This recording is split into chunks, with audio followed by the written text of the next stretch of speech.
What's up, War Report family? It is Game 7 pregame. Auburn versus Ole Miss.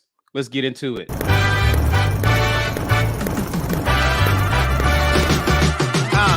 Pregame, halftime, and post the whole time the chat live. We around our folks, but we gon' keep the chat tight, keeping out trolls. That's why you gotta get your green name on, your pregame on, cause ain't nobody doing it better, reviewing it better, building rapport so you in tune with the players, with some quick prize picks so you can scoop you some cheddar. Get your mug or your shirt with the letters. Game time.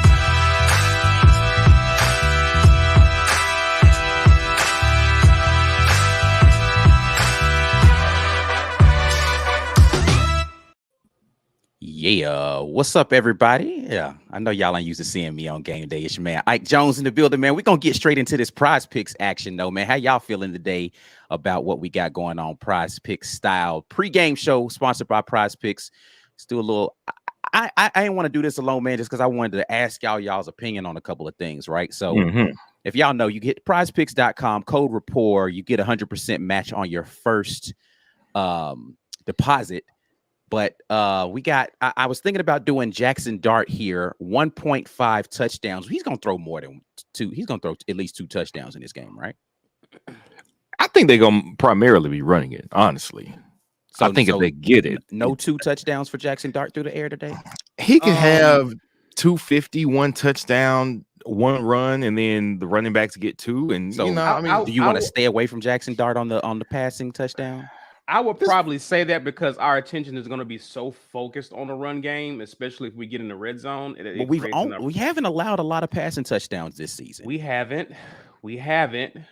But it feels gross to be trying to speculate how bad our defense is going to be, is what it is. I mean, but see, I don't think our defense is going to be bad necessarily. I just think they're going to be caught looking for the run. I guess that's my point. Yeah. I feel like they're going to be like, stop the run, stop the run, stop the run, and then Jackson Dart's going to throw like a screen for 80 yards or some crap like that.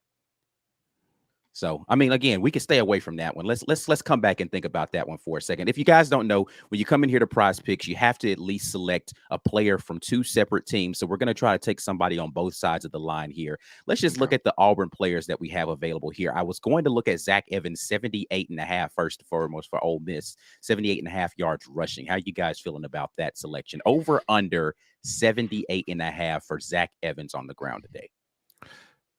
You know what? The only reason I think that's tough is because they're going to split the carries. They're going to split the carries. Both running backs will get it. Now, Let's hope it's not like Georgia and both of them can get really big runs. We gave up a really big run to Stetson Bennett, really big run to their running back late in the game. It feels like if this game is going to go Ole Miss's way, it's going to be similar to Georgia, where they just go, and then eventually the dam breaks and they can get whatever they want late. So it's hard to say no on that, but also it might not be Evans that ends up getting it. It might be Quinshaw Judkins. So I would stay away from this personally because either one of those guys could break it. So that's my personal pick, to stay away. All right. Well, we're not going to go on either one of those. So let's just look at the Auburn players, what we have available. A 15-point fantasy score for Robbie Ashford here, 177.5 passing yards. Does Robbie get over 178 yards today passing? I think he can. He had 165 last week against Georgia. I would have to assume they have a better defense.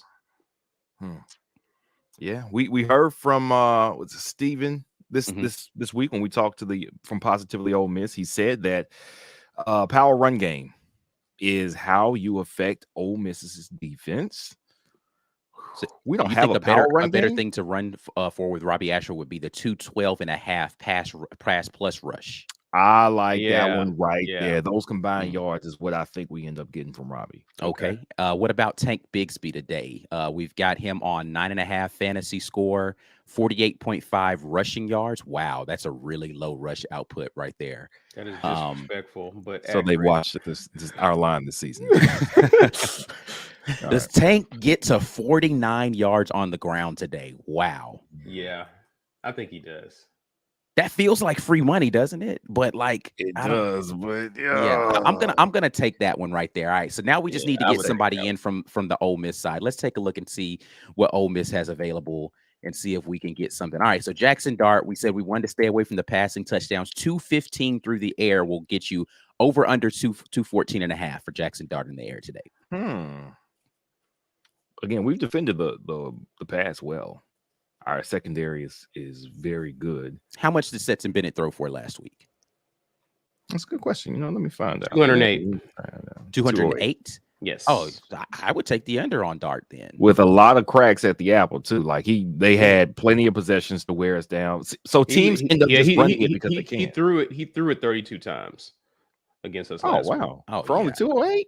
I take the under on that then, because again, I think that they're going to try to focus on trying to get the run game going against us. So I'm going to take we can lock this card in with a 3-pick here. We're saying Robbie Ashford gets over 212 total yards, right? Tank Bigsby, we're going to take him on the over for 48.5, and then we're going to take under Jackson Dart for 214. That feels good to everybody.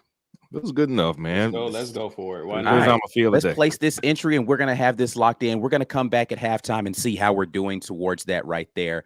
But we're going to roll with that. Once again, you guys can do the same. You can head over to PrizePicks.com, and you can put in your entry for however much you want to do. You can mimic our card if you want to. Do your own cards. You don't even have to do anything with the Auburn game, but whatever props you want to do, they're available for you. So go ahead and hit up PrizePicks.com.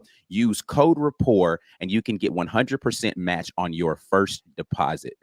All right, let's get into this game and let's talk about what we're feeling for today. All right, guys. Game 7, second road game. Let's talk about what we discussed on the Wednesday show. We mentioned, as B alluded to, our guest came on and talked about how the power run game has been what has given Mississippi fits, given their defensive alignment. They usually like to employ 3 down linemen, 2 linebackers, 6 defensive backs. How do we feel about Auburn's run game going into this game today? Auburn's run game has been anemic, right? I think that we're going to have to figure out a way to just be a little more creative in how we're using the run. I liked that we used I've only seen it once, but we used some delayed runs, right? Like we weren't just going and turn around and having the extended handoff. They had the draw play that they did once to Tank that I felt like was effective. We're going to have to do some other things to substitute for a run game. Quick passes, more screen game, something else, get the ball out of Robbie's hands for sure. But just running it straight at Ole Miss, I don't know that you're going to be able to do that. They're a very quick team as far as just being able to be quick to the point of attack. So you do have the bigger bodies, but it doesn't matter if they're not using sound technique. And that's really been the issue for us. It's not that we're just being physically overwhelmed. The technique has been poor. Lawrence, go ahead, B. Go ahead, B. No, I was just going to agree. We know we've got the bodies. It seems like the offensive line was kind of shell-shocked last week. The guys who came in for injured guys, it seems like they were not expecting to get on the field. They were not prepared to play. Even the guys who had prepared, the false stars told you that they weren't ready, or they had at least not prepared and practiced to match the atmosphere that they were going to play in. I don't think they're going to be caught unaware. The road won't be the reason they play poorly today, the same way it was last week. Now, that doesn't mean, like Ike said, technique won't still be an issue. They said Trucks was going to be there again. I don't know how much that actually matters with him being there or not. We've got a lot of other guys that I'm sure want to acquit themselves of how they performed last week. I expect them to play better, but will it be enough? I'm sure we'll get in some look. We'll probably go back to some 12 personnel and 2 tight ends and try to blow Ole Miss off the ball and move the ball running it. Will it work? How long will it work? Can we hold out for more than just one half? All those are questions that we will get answered soon enough. Just get into some comments here. Lawrence Robinson says it'll be a clean game if we keep penalties and turnovers down. We win honestly. I'll say this. We can at least get a good idea of whether or not it was a good game plan for our coaches coming in, because you can't game plan around a bunch of false starts and holds and whatnot.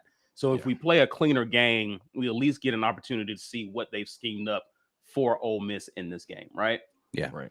Yeah, for sure. I mean, I think that's the biggest thing for Auburn today. It's not whether or not we are capable of, and I think that's the thing that frustrates me about seeing the narratives that are out there, is that this team isn't talented enough to win football games. And that's not the case. This team isn't disciplined enough right now to win football games.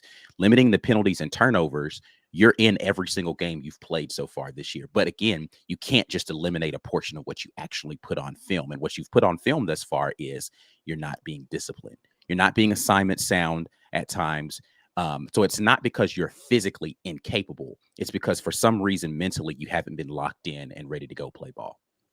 Indeed, indeed. Renaissance Man, appreciate you with the comment. He says RPO, RPO, RPO, RPO, RPO, and we have a chance. Now, we talked about RPO in the past few weeks.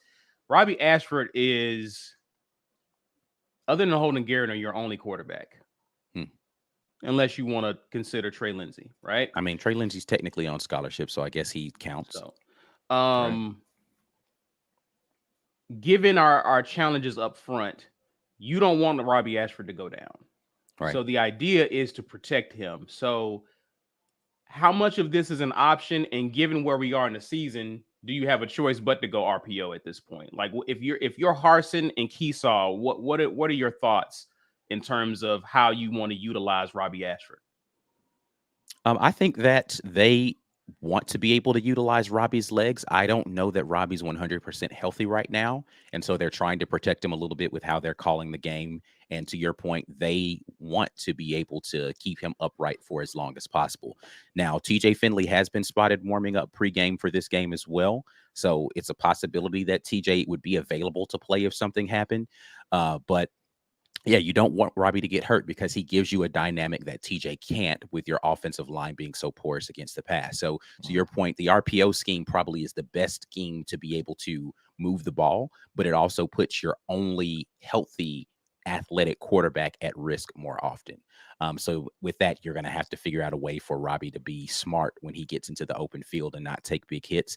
It's just a lot to ask for a young man who he plays with his heart on his sleeve and he goes out there and gives 100% effort all the time. So, yeah, I don't know. I think the RPO scheme doesn't mean that he has to take off running all the time. I think that pass portion of it is where we have to get into, all right, we're just going to potentially put the ball in the gut. And if it's not there, we have a quick pass out on the bubble like we looked at on the watch the film. So those are some things I think that we can put into the offense that he needs to be able to read and see immediately and just get the ball out of his hands, either giving it or passing it.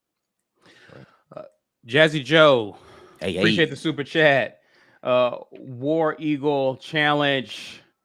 Every Auburn touchdown on Super Chat. Wow, you either have a lot of money to give away, or you're like, I mean, I ain't giving up no more than 400 today, so it don't matter. Because they're not scoring more than 4 touchdowns. That is a good question, gentlemen. How many touchdowns are we thinking in this game? I think you got to score 3.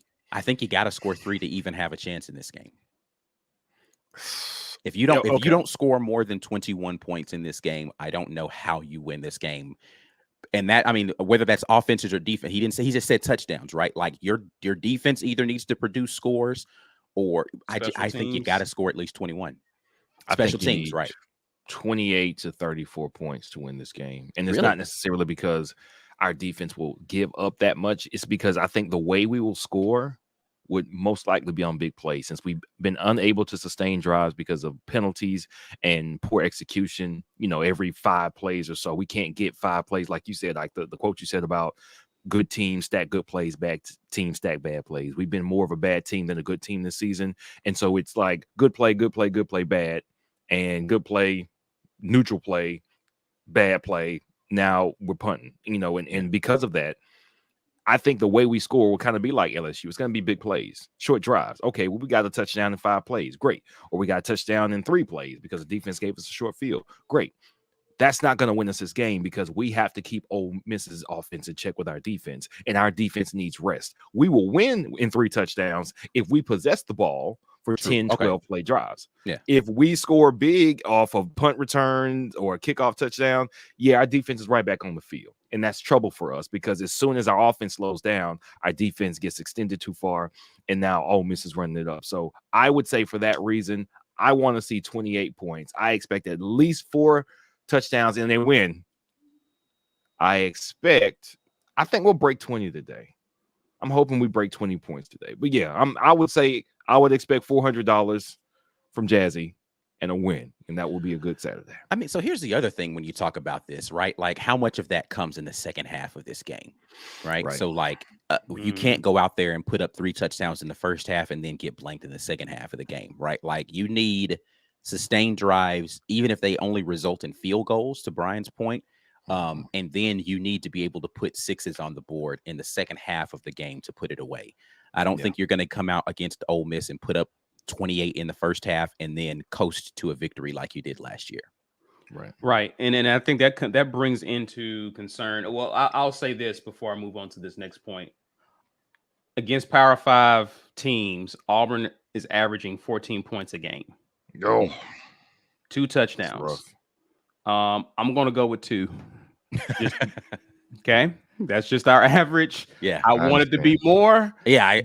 I think you need at least 3 in this game. But listen, if the pass is any indicator, that's not going to be the case. And again, it's mainly been because we have not been disciplined. It's because penalties have hurt drives and turnovers have ended drives. It has absolutely nothing to do with talent, right? And so I think people have to stop. Offensive line is the only place where I think and linebacker. I think offensive line and linebacker are the only groups where we're talent deficient. The problem is the offensive line is a big one. Yeah. The offensive line is a huge deal. You have to have talented and disciplined guys along the offensive front in order to be a competent offense. It disrupts everything if you don't have that. So, you know, that's a heck of a task. You know, I gave Eric Kiesau a lot of flack earlier in the season. It's a big task for a first-time play caller on the Power 5 level to try to scheme around a poor offensive line. That's a lot to ask for somebody. It's their first time really calling plays. So it's not abnormal that he just doesn't have the magic bullet to be able to figure out how to do this when he's never done it before, and he's dealing with he's basically doing it with one arm tied behind his back. So you got to give him a little bit of a reprieve, but you know, hey, we're 7 games into the season now. It's time to figure it out. Yeah.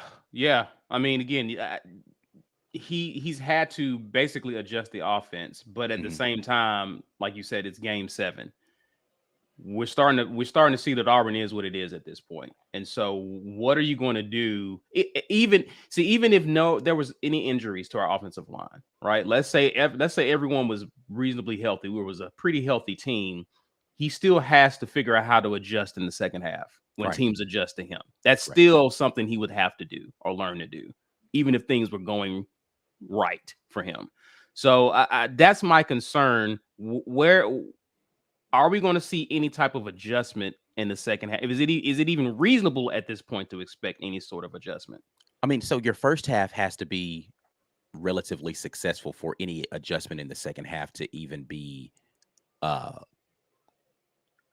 something that's going to be successful, right? Like it's got to be a counter punch. If your original punch doesn't work, your counter punch isn't going to work because nobody believes the first one. Right. You can't feign, I'm going to feign the jab and then I'm going to hit him with this left when he opens up to it if you haven't landed a jab ever. Right. If you keep throwing jabs and they're missing, it doesn't matter what you feign. Right. Your counter doesn't matter, right? And so that's what Cole Kublik was talking about. It's like, what are you adjusting off of? You know, a 14-point good first couple of scripted drives is not necessarily an indicator of how that game is going to go. When you get into the second quarter, what you've been able to maintain successfully is what you have to counter off of. And we've just got to get to a place where something is successful for more than 2 drives. Something doesn't matter whether it's the short pass game or intermediate pass game, the run game, the outside zone, the counter, whatever it is, we got to be able to go to the well with something. And it can't be the, 3 receiver bunch set with Coy Moore that we're going to run out there like a la LSU 6 or 7 times in that game and then never pivot off of that, right? That would have actually been the game and the drive there at the end to say, you've seen this set 6 times. I'm going to run something different out of this exact same set that would have caught LSU completely off guard because they were ready for that play. So that's where you have to start. The chess match begins when you've done something successful multiple times and this team is like, oh, I've seen this before. I know exactly what's going to happen. And you catch them trying to use their instincts, and then you pop something different on them. So I don't know what that thing is, but that's the direction that we've got to move with an offensive play calling staff on a game-to-game basis or on a play-to-play basis. Right. And that's what we haven't found. That's what they haven't been able to put together from this offensive line, from the quarterback going down. It hadn't happened. And that I don't want to, you blame them, but you don't blame them. You blame them because you're responsible for the product on the field, and you ultimately knew what the offensive line was. Granted, your senior going down preseason is something you couldn't have predicted, but I mean, it hasn't gotten better; it's gotten worse. And I think that's the reprieve I wanted to give the staff, but that's where I can't give them too much reprieve, because if you had maintained level of play, the offensive line didn't get better, but we're still like lower third. Okay, I haven't looked at the Power Football Focus. I don't think we can't possibly be better than 12th as far as O-line play, and that's probably being kind. We got worse at the O-line, and that's where you got to be like, man, y'all didn't do the job, because worse wasn't an option for this year. Slightly better was an option. Maybe staying put, considering the talent there, was an option. Worse wasn't an option. And that's the handicap that Keesaw and Harsin and the quarterbacks are working with. And it's rough. I don't know how you come up with a primary identity with an offensive line this poor. Misa AT Alien says, got my emotional support spiked cigar and wings on the way Cider for and wings. Cider and wings on my way for my Auburn and Penn State games today. War Eagle. Yeah, Penn State plays Michigan today, man. That's a big same one. time. Yep. Yeah. So good luck. We'll to Penn get State. to see how. I mean, at this point, we'll find out a lot about Penn State today. We're gonna find out about Penn State, though. We know about us after that game and the consequent games, but we don't really know who Penn State is. So we will know after today. Yeah, I think this is the big game that was circled for Penn State as well, too. So we'll learn a lot about them. So good luck to Penn State as well. So I ain't no hater. It is what it is. Good luck, Lisa. Hopefully, yeah. I don't care how many games Penn State wins this season. Listen, I hope they win all of them, so we look like we face this gauntlet of amazing teams this season. So yeah. So yeah, good luck to you on that, guys. Let's talk defense real quick. We mentioned earlier the secondary has been playing relatively well. The front four has been playing relatively well this season. But of course, the Achilles heel has been the linebacker play. But we also had some guys go down last week against Georgia. And Marcus Bragg, who I think is okay. Derek Hall said he was okay when he spoke with media last week. Our thoughts about the defense and what they have to do to kind of, we anticipate them being on the field a good bit in this game, considering what Ole Miss likes to do and our offensive struggles. What does this defense have to do in order to give us any sort of a chance? Tackle. Yeah, you got to be assignment sound at the second level, and you got to tackle. They're going to move the ball on the ground. They're going to attempt to run a lot. You just can't let those runs break for long yards.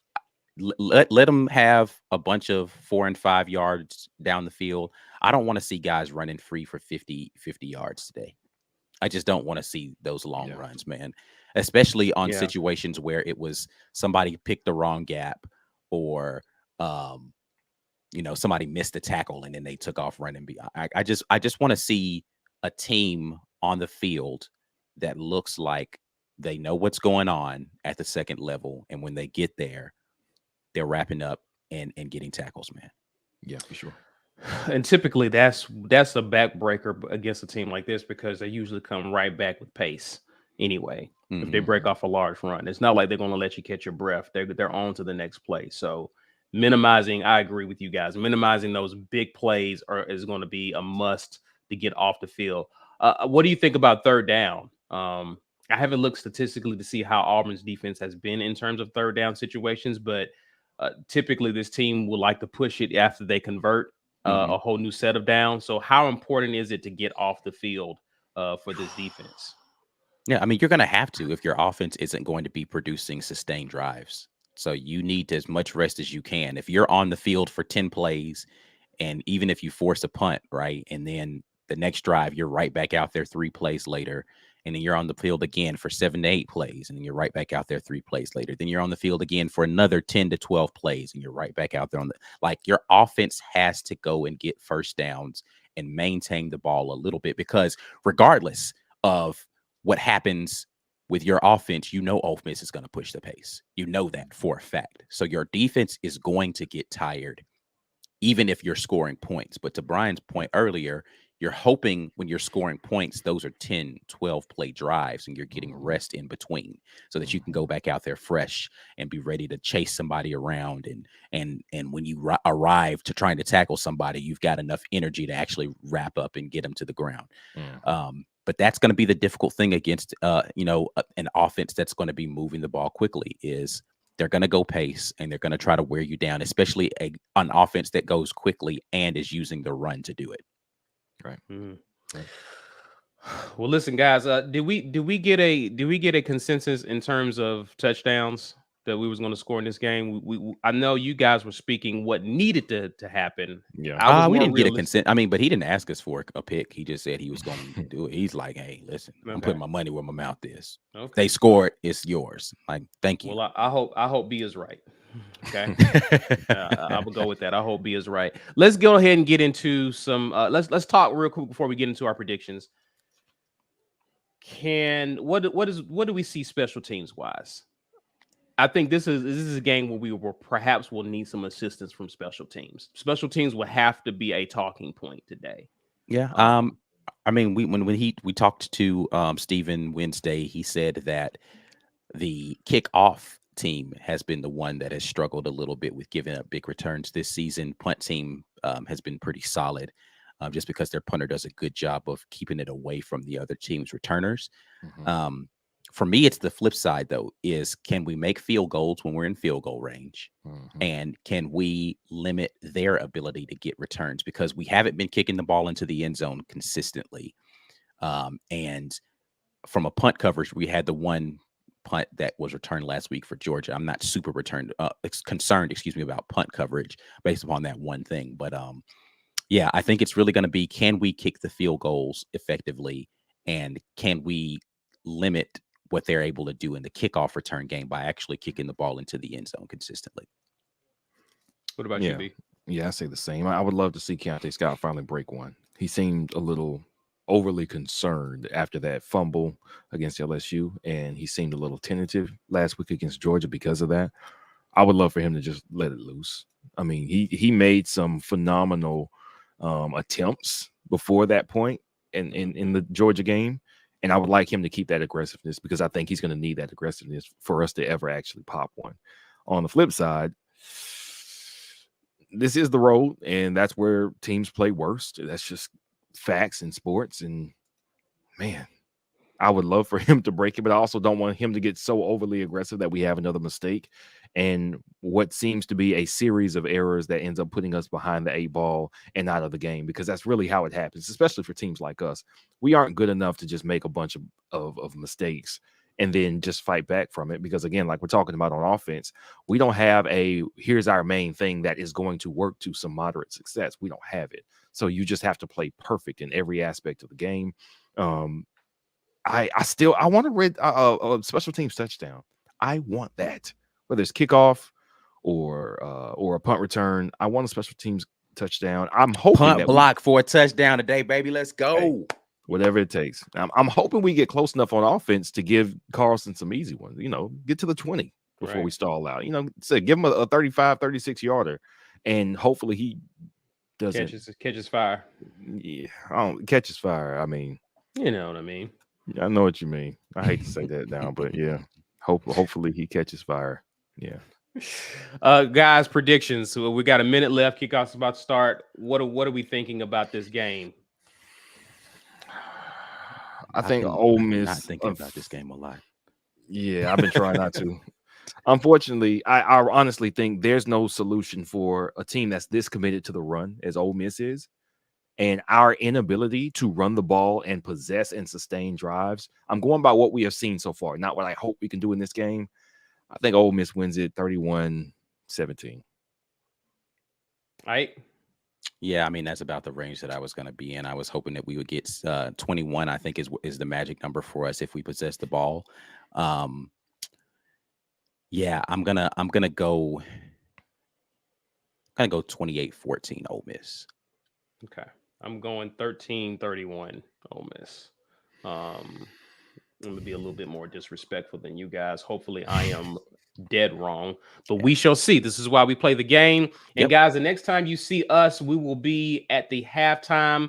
If you remember, you can comment. We try to keep it troll free. So if you want to get in and interact with us, $5.99 will get you there as a patron. We gladly appreciate it. We will see you then, guys. Again, we want to shout out PrizePicks for sponsoring this particular show and for sponsoring our game day shows as well. Guys, we will see you then.